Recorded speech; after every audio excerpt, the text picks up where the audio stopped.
19th, 2021 to order. Please call the roll. Counselor Hill. Here. Counselor Burridge. Here. Counselor Walker. Here. Counselor Gozick. Here. Could I have a motion to approve the minutes of our April 5th, 2021 committee meeting? Counselor Walker, Counselor Gosick. Counselor Hill. Yes. Counselor Burridge. Yes. Counselor Walker. Yes. Counselor Gozick. Yes. Is there any old business to come before this committee? Seeing none, we'll move on to new business under communication. Item number 1, Thomas Kells, Commissioner of Public Works and Parks and Recreation, has received a request from Deborah Primo to donate a memorial bench in memory of her late husband, Jerry Primo, with preferred placement along the Harbor Trail. Any questions from the council on this request? Seems pretty straightforward. Okay, could I have a motion, please? Counselor Gozick, Counselor Burridge. Counselor Hill. Yes. Counselor Burridge. Yes. Counselor Walker. Yes. Counselor Gozick. Yes. Item number 2, Thomas Kells, Commissioner of Public Works and Parks and Recreation, has received a request from Jennifer Riebel to donate a memorial bench in memory of John and Arlene Teresi.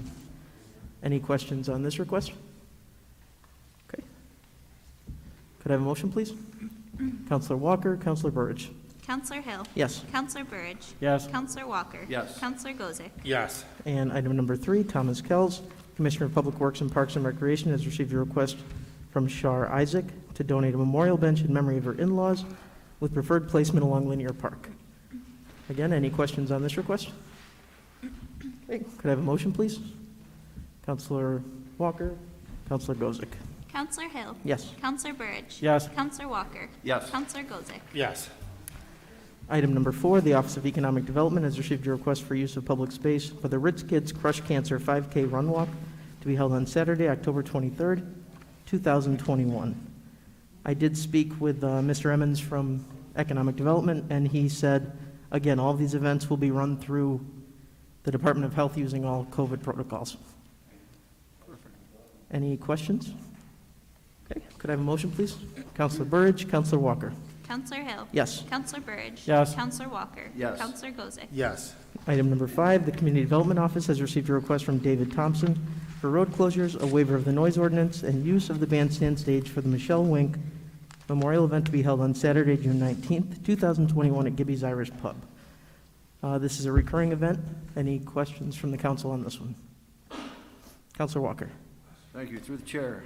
I know years past we used to put a fee on the band stage. Do we have to waive that for this, or is it already in there? The events, we allow the individuals to request a waiver, and it's usually packaged with the event. Okay. So this event, I believe they did request a waiver because it's a fundraiser. Right. So, and it's just a case by case. Okay. But if you review each individual request, it will say whether they request the waiver or not. Okay. Very good. Thank you. Yep. Any other questions? Okay, could I have a motion, please? Counselor Burridge, Counselor Walker. Counselor Hill. Yes. Counselor Burridge. Yes. Counselor Walker. Yes. Counselor Gozick. Yes. And finally, item number 6, the Office of Community Development has received a request from Jerry Millar for a fee waiver of the noise ordinance, for a waiver of the noise ordinance and a road closure on West 5th Street between West Schuyler and Seneca Streets for the Porch Fest event to be held September 19th, 2021. Any questions on this event? Okay. Can I have a motion, please? Counselor Gozick, Counselor Burridge. Counselor Hill. Yes. Counselor Burridge. Yes. Counselor Walker. Yes. Counselor Gozick. Yes. Any other business to come before this committee? Seeing none, I'll take a motion to adjourn. Counselor Walker, Counselor Burridge. Counselor Hill. Yes. Counselor Burridge. Yes. Counselor Walker. Yes. Counselor Gozick. Yes.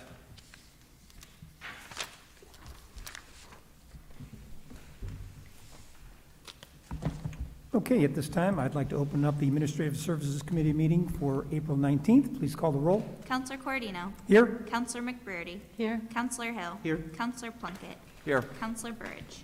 Here.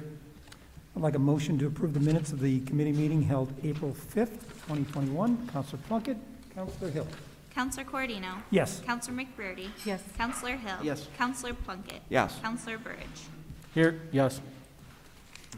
Is there any old business? Seeing none. Item number 1, under communication. Mayor William J. Barlow Jr. requests authorization for City Chamberlain Deborah Code to set up a new account to be used for the City of Oswego's American Rescue Plan funding allocation. Mayor Barlow? Thank you. So this is Oswego's allocation from the American Rescue Plan. we are set to receive $1.89 million. And some of the criteria around the use of the funds involves economic development, efforts to support small businesses, not-for-profits, community organizations, and frontline workers. Also, bonus pay to essential workers, and then it talks about kind of summarizes some other uses that you can use the funds for. So we're set to get the funding in about 60 days.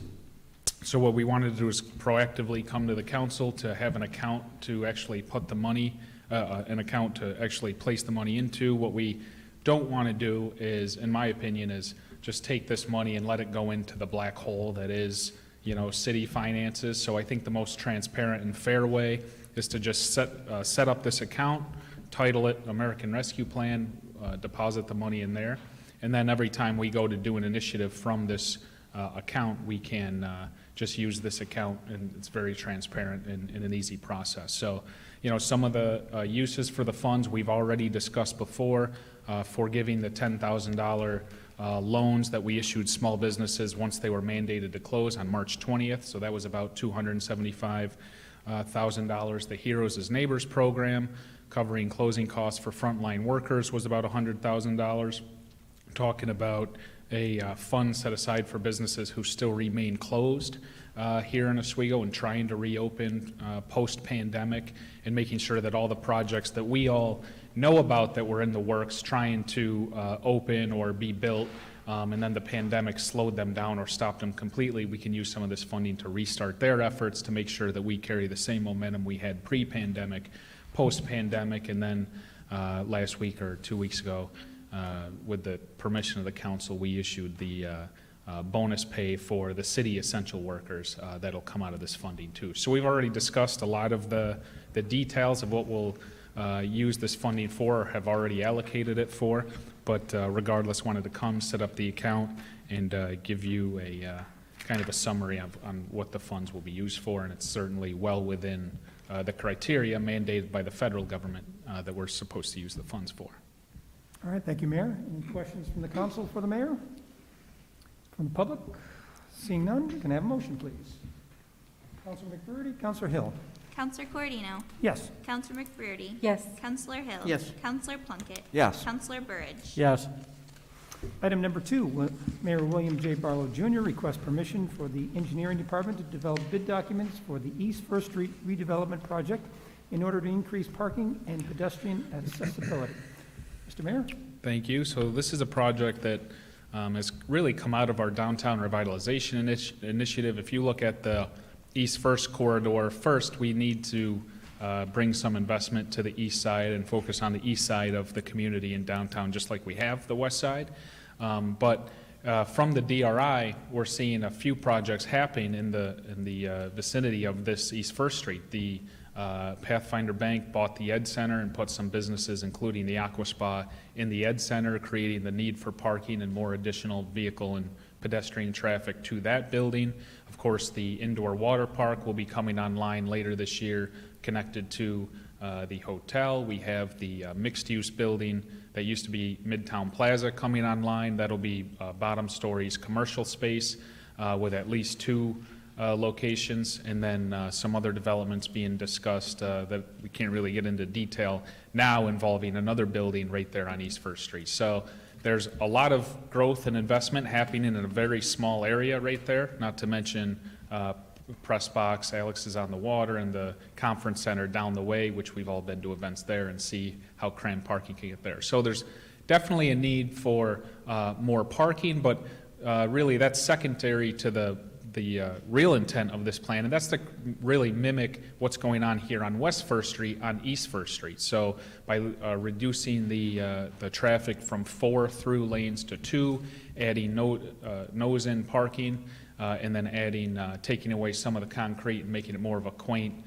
downtown setup to be successful like West First Street makes a lot of sense, especially given all the investment happening right now. So really that's the plan. We're going to introduce more green space, eliminate some of the asphalt and concrete, and make East First Street really a aesthetically pleasing and welcoming place to be as you pull into town and go to patronize businesses in that area of town. All right, thank you, Mayor. I do want to bring up, I guess I was left off coincidentally, but for whatever reason, the Port Authority hired a lawyer to send the Common Council an email, or a letter, I guess, expressing concerns, which is really strange because they could have either A, picked up the phone, or on a nice sunny day, walk over here and discuss it. But anyway, they paid an out-of-town lawyer to send a letter, which is interesting. So I don't really know what the complaint is, or if they even know what the complaint is. I think they're concerned about through truck traffic. If you actually go down and count the amount of trucks coming on East First Street every day, it's really, I think, a lot less than maybe they think. I don't know where they think all these 18-wheelers are coming from or going, but maybe I just don't see them. In addition to that, there actually is, I'm not sure if it's officially established, but a well-known detour route which involves East 3rd Street that I'm sure the folks at the port know about. And, you know, more important than anything is it really doesn't change the flow of traffic whatsoever. You know, it's still the turn widths coming on and off 104 and onto Cayuga will remain the same. If anything, they'll have a little more space. I'm not sure if the port reviewed the plan or just decided to send the letter first. But the through traffic really won't change. If you look at the format of East First now, there's through, there's turn only. So we're just making it the one lane, and the car count clearly, easily allows us to do that. Has anyone here ever been backed up on East First Street? No. So it's just not a concern, and I think it's just, you know, it really shows where their mentality is and their approach to local government and trying to move this city forward. But regardless, they'll get an answer from our attorney on that letter, and you know, they can do what they want with that. Okay, thank you. Any comments or questions for the mayor? Yes, Councilman McBurney. So when we first looked at this, it's very pretty, and it definitely would accomplish the things that we're talking about accomplishing, but just given our experience on Seneca Street, I'm concerned that there might be unforeseen consequences, especially in light of the projects that are just coming online now that are going to increase the traffic on that corridor. I'm just wondering if the median down the middle is absolutely necessary. Like, do we want to end up in a situation where people are hitting it, driving over it because they're avoiding cars backing out of their parking spaces because I'm just throwing that out there. Yeah, I mean, it's more green space, which I think we can all agree downtown and the community in general has way too much asphalt and concrete, so certainly the need for more green space. But I think the big difference between East Seneca or West Seneca Street, your ward, is the project that the neighborhood wanted had these corners coming out into a traffic lane. Right. Whereas this isn't a traffic lane, we're actually going to be centering the traffic lane between the parking and what will be the median.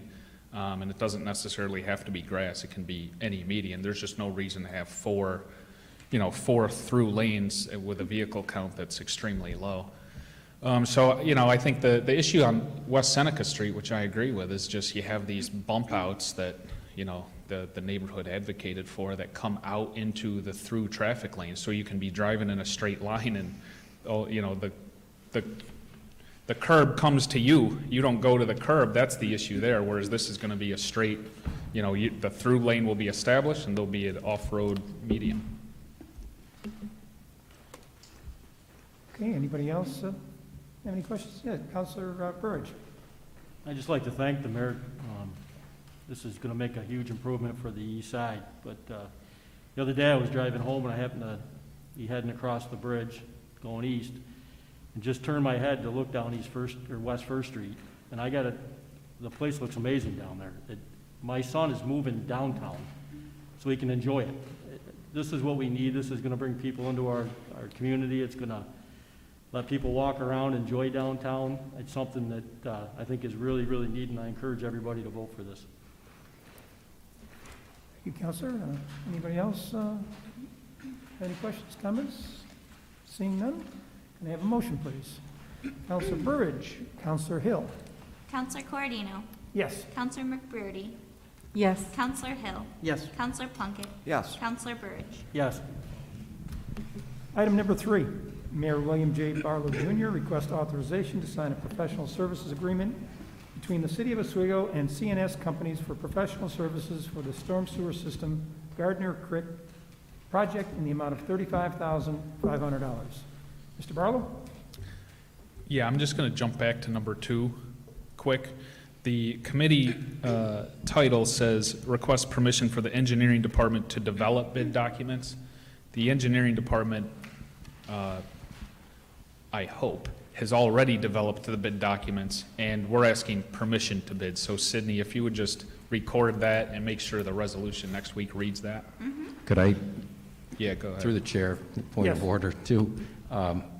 The memo that was circulated is a joint memo between myself and Mr. Hinderleiter relating to the environmental aspect of this project.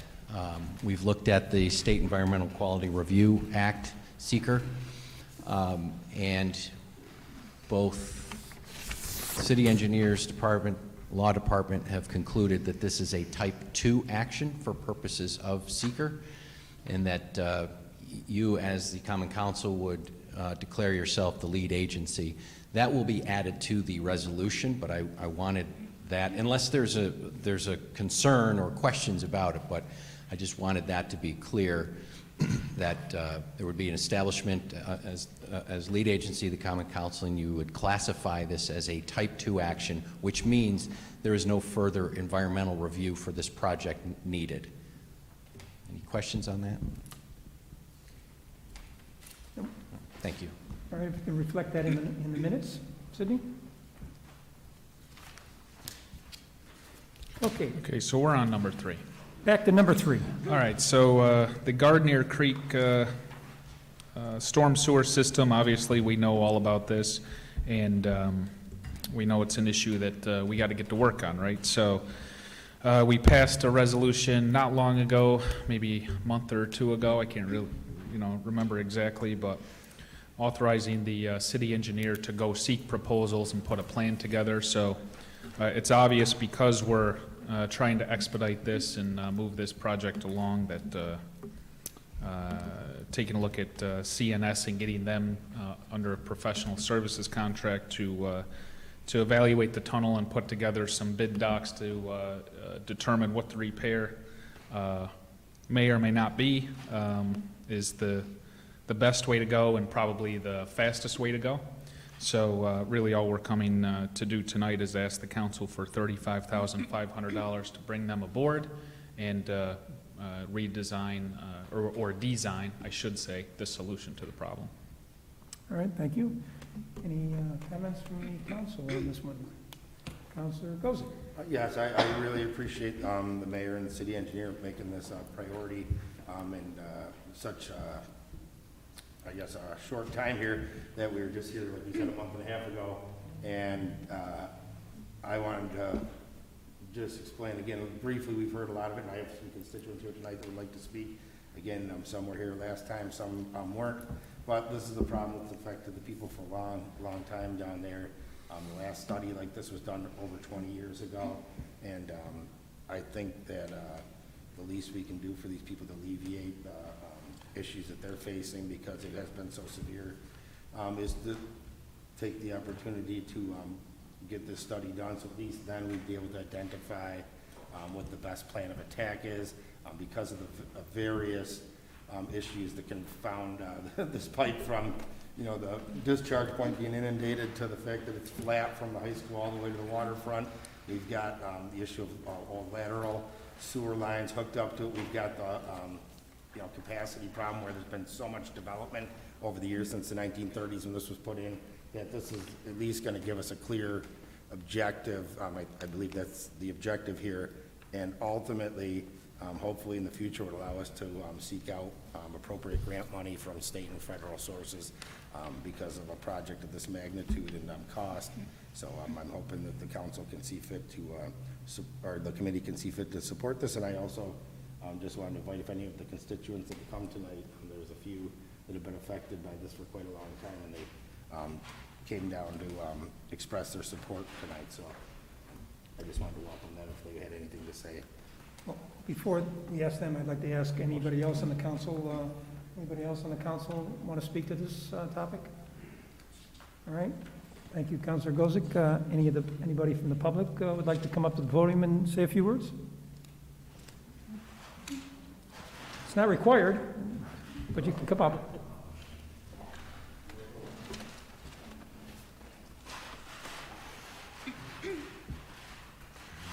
My name's Just Louis Costello. state your name and your address, please. My name's Louis Costello. I live down on 61 Hillside Avenue, and I've lived there my whole life. I've been in and out of there, but I grew up there. And there's always been periodic flooding down there, you know. But in the last 10 years, I'm thinking that the pipe is degrading. We had the road out front. We've had the road disappear. Gravel went someplace. They went back and patched it up twice. It's disappearing still. I think it's broken up between my house and my father's house there, because I had a water force its way in through the floor and flooded my cellar, put out my furnace, my water heater, and it got pretty high this last time, but over the years, it's just getting worse. I think it's degraded. Somebody ought to look at it. It has to be, because I'm getting too much water there. And it should have never come through the floor. I mean, I had to put about 7 bags of saccharin in there just to patch a hole that should have never been there. But it forced its way in there and left a pile of gravel on my floor. Never done that before. So I think it's getting plugged up. Like I say, out on Hillside Avenue, the road, and, well, he's not here, but they fixed the road. They had to dig it out. Now I got a peek in there, and I think the pipe was broke there. And they filled it back in with gravel, patched it up, went right back down again. And they fixed it the second time, and it's doing it again. If you drive down there by Utica Street and Hillside Avenue, you'll see there's quite a dip in there. It gets worse all the time. The sewer's got to be getting busted up. You got Lazark's people, all their people, not only him, but the other gravel companies that were supplying the college, big heavy trucks, hundreds and hundreds and hundreds of the trucks. Not only that, when he washes the gravel down there, I don't know if he's got a settling pond down there, but you know, a lot of that silt, all that stuff, that's been there for what, 70, 75 years or longer. It's the same old deal. I think that it needs to be looked at. There's a problem in there. Got to be. Like I say, it's always flooded a little bit down there, but the last 10 years or so, there's been some pretty significant things that happened to us, and I'm sure, you know, Teddy and everybody else that lives around there's got a story too. So that's about all I have to say. Thank you. Thank you. Anybody else like to say a few words? Fred Baltimore, 205 West Albany Street. Been in the area down there for around 40 years. Had some minor flooding before, but the flooding continues all the time. It's a problem not only with the storm sewer, but the sanitary sewer also. It backs up, it blows the manhole covers, and the water that's in the area is all effluent water. It's coliform bacteria and E. coli bacteria, based upon water tests that I've had done. So that's what you've got going in people's homes and flooding the area down there. Not only is it a health issue, but it's also a safety issue. So if you can put it forward to get this thing going, I'd appreciate it. Thank you. Thank you. Anybody else?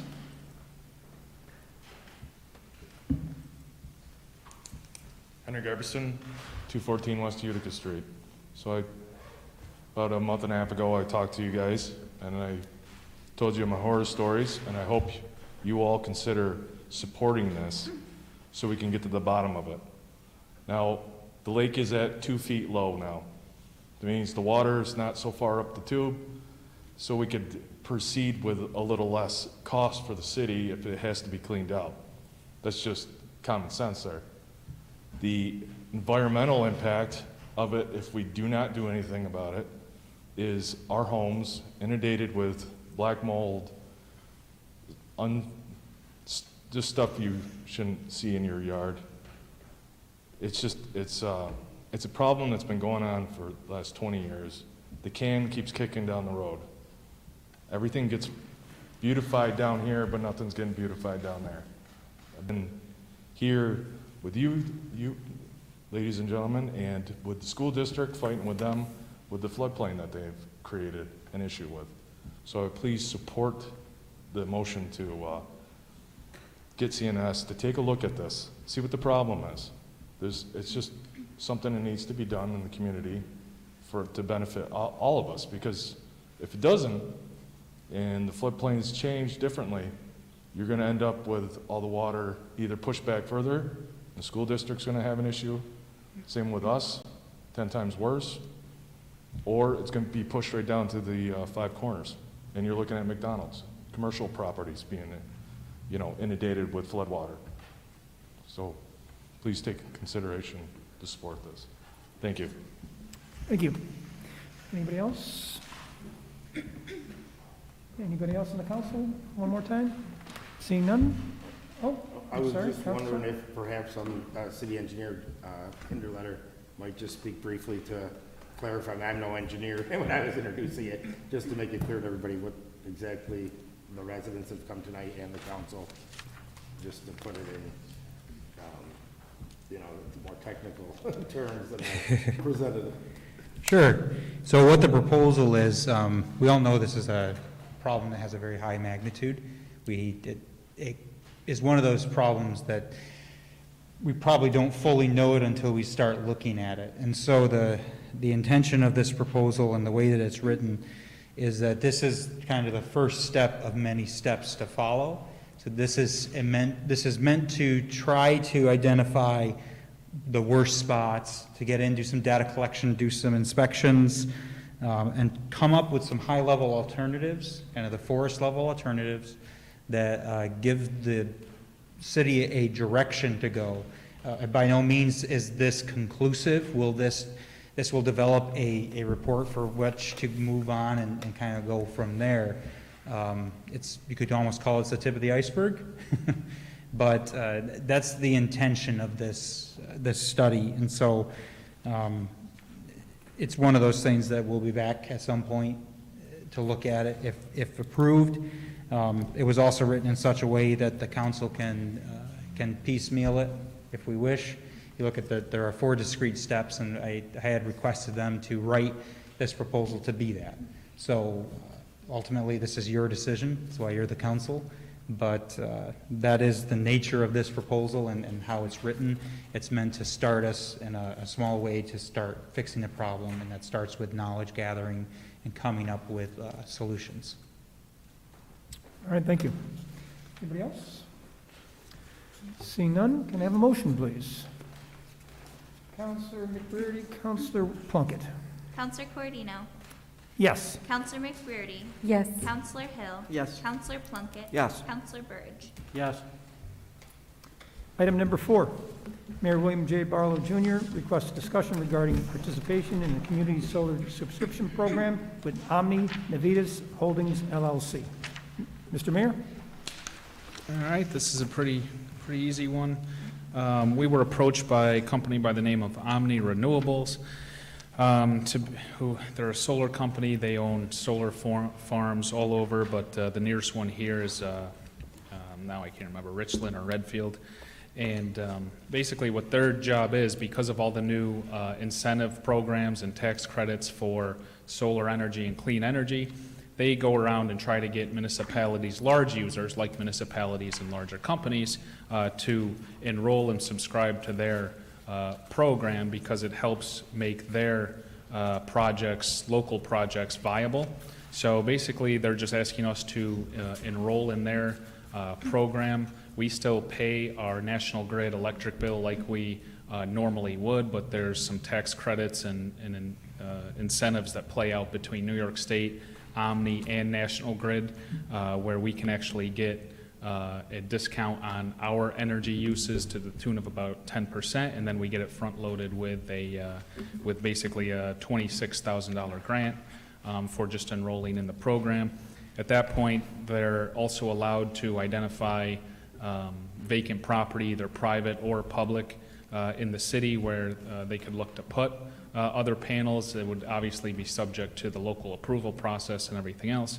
And then they can also go through and approach residential residents or commercial residents if they like to gauge their interest in solar. It's not, nobody has to do anything. It's all optional, but basically we're just asking to enroll in their program, accept the grant funding, and accept the discount from our National Grid bills. All right, thank you. One quick question I have on this one. I assume there's other companies that do something similar, so once we sign this agreement with them, then we're bound just to them, and if somebody comes to us in 6 months, we can't talk to them, right? Well, I mean, that's the whole name of the game, is all these companies now with the newest initiatives and or newest incentives and tax credits, they're all making a mad dash to get large users and municipalities. But I believe it says in the contract that with a notice, there's no penalty. I can look quick.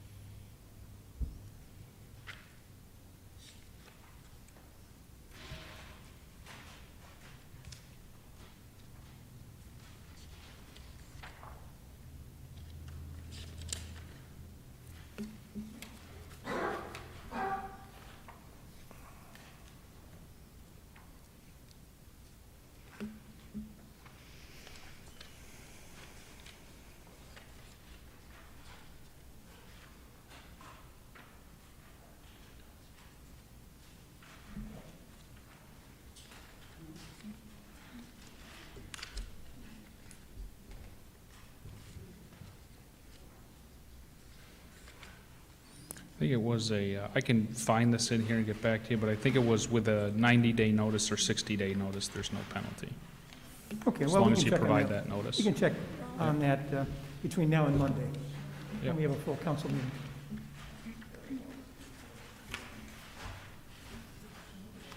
Any other concerns or questions? Yes, Councilor Hill. In the information we received, I see the company is going to make a one-time donation of $23,700 toward a local project. Do we know what that project is? No, and there's the only criteria that they request, it's not mandated, but requested is a park improvement project, a green energy project, a sidewalk project, accessibility project. Okay. But that's just their request. We don't have to do that. So it doesn't have to be related to energy, it could be any No. local project? Nope. Beautiful. Thank you. Anybody else on the council have any questions? Anybody else? Seeing none, can I have a motion, please? Councilor Hill, Councilor Plunkett. Counselor Coردino. Yes. Counselor McBurdy. Yes. Counselor Hill. Yes. Counselor Plunkett. Yes. Counselor Burridge. Yes. Item number 5, Mayor William J. Barlow Jr. requests to assist in saving the former Champlain Valley Specialty New York Apple Processing Facility located in the town of Oswego by agreeing to charge the facility a fixed rate for the use of the city's wastewater treatment services. Mr. Mayor? If you remember back to 2017, I think, or so, we were approached by Champlain Valley, which was a apple packaging company out in Oswego town. They were previously hauling their sewage to a place in Syracuse by truck. They approached us because we had just increased our west side capacity. They had actually approached city government before us to try to work out a deal to bring sewage in a few years before we got here, and that deal, for whatever reason, didn't work out, so they ended up going to Syracuse. Then they saw that we did a bunch of work at our wastewater plant, increased capacity, and improved our operation and cleaned up the plant quite a bit. and we were actually permitted to take new customers because of the work we did. So they approached us, and we negotiated a contract which was 6 cents a gallon for their sewage, and a lot of the context around the discussion was, at that time, they were working to build a new wastewater plant. So the thought was they would come here temporarily for, 2 to 5 years, while they were working on getting their wastewater plant permitted and built, and then they would ultimately have their own wastewater facility and not need us anymore. So given that context, we had negotiated a price at that point in time, because it was short-term and they were kind of under the gun, losing money sending their sludge to Syracuse, that we negotiated 6 cents. That company has since filed bankruptcy, and now they're looking to shift ownership to another company. That company approached us, and they're trying to develop a way to keep the facility open, which employs quite a few people. It's in the paperwork there, and has been around for a while. We'd like to keep it around. A lot of their employees do live here in the city. So as they're trying to make the budget work and the operating expenses work, they approached us and asked if we would be open to renegotiating that price, at which point we said, we accepted that discussion, because we did, the price was 6 cents and it was urgent. They needed an answer quick, and they really didn't have any other alternative versus what they were doing. So this would be a long-term agreement. They've obviously scrapped the plans for their own wastewater facility, so it looks like for the foreseeable future, if you agree tonight, they'll be bringing their sludge here. So it really makes sense to develop a cost that's more fair to them, and also has some additional revenue coming into to our facility. So we negotiated the rate down to 2 cents, which is still helps us make some money. It's 2 cents that we still didn't have pre 2017, and quite frankly, the cost associated with treating the sludge they bring it's really an easy type of sludge, because it's the skin of apples, which actually helps clean our facility and is actually good for the system. We do have to turn the blowers up a little bit more to filter the water and treat it, but actually the material itself is healthy for our system and our filters and process. So it makes sense. We'd like to keep them as a customer here to our wastewater plants, and also keep their facility working as they try to reorganize and reopen. All right, thank you, Mayor. Any questions from the council on this one? Yes, Councilor Walker. One quick question. They were paying 6 cents, right, Mayor? Yep. And now they're going down to 2 cents? Yep. Can we do that? I mean, we're not gonna lose money, correct?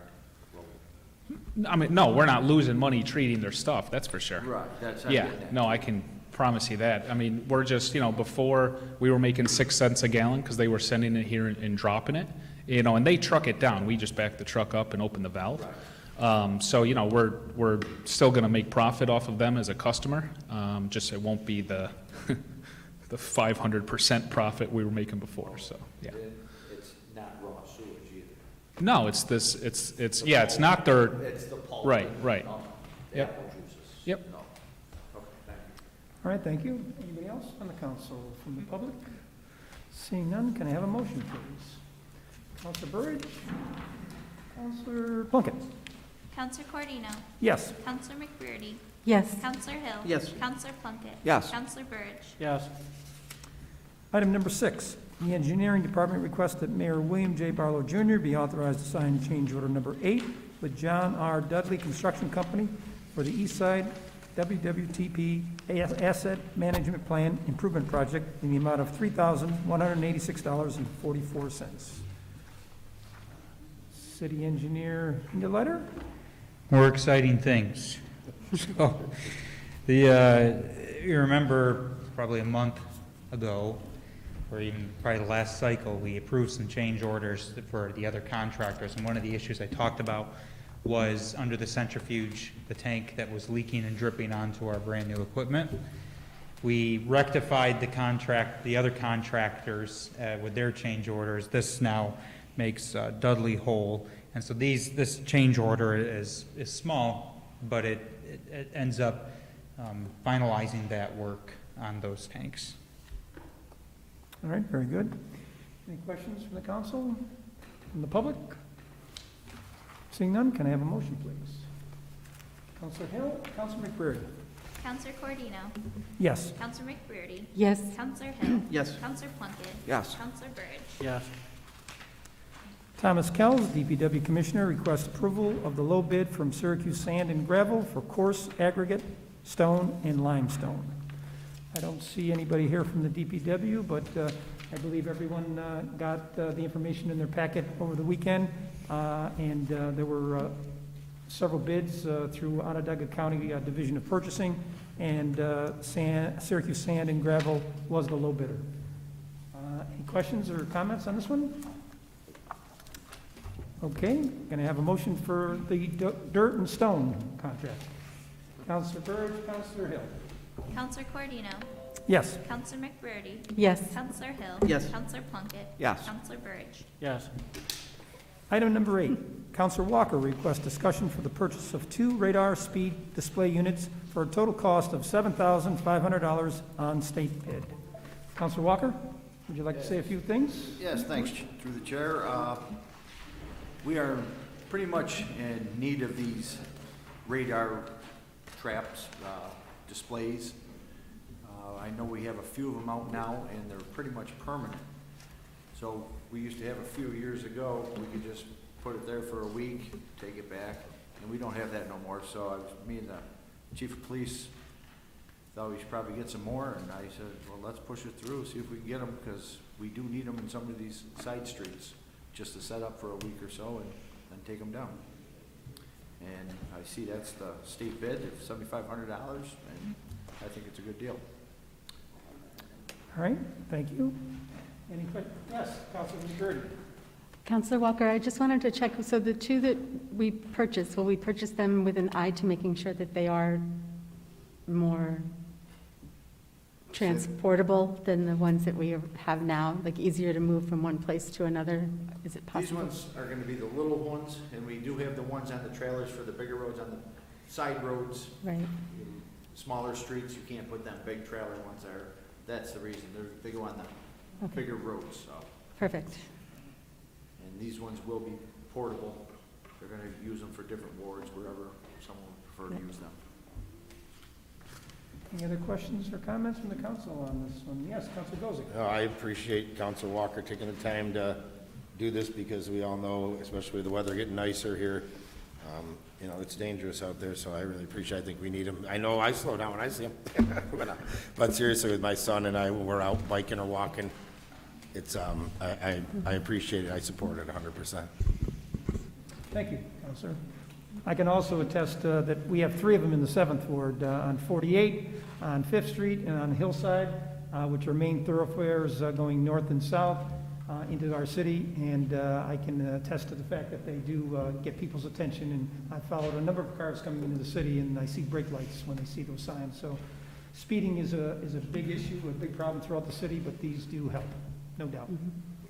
Yes, Counselor Walker. Yes, through the chair again. It does, these ones do have the computer in there that will tell you how fast they're going. Then if they do need the police presence, they will sit there, and then we can hopefully get these people. I wish you would take pictures of cars and license plates, but it's coming, right? Sounds good. Anybody else on the council, on the public? Seeing none, can I have a motion, please? Counselor Burge, Counselor Hill. Counselor Cordino? Yes. Counselor McBurney? Yes. Counselor Hill? Yes. Counselor Plunkett? Yes. Counselor Burge? Yes. Any other business to attend to here?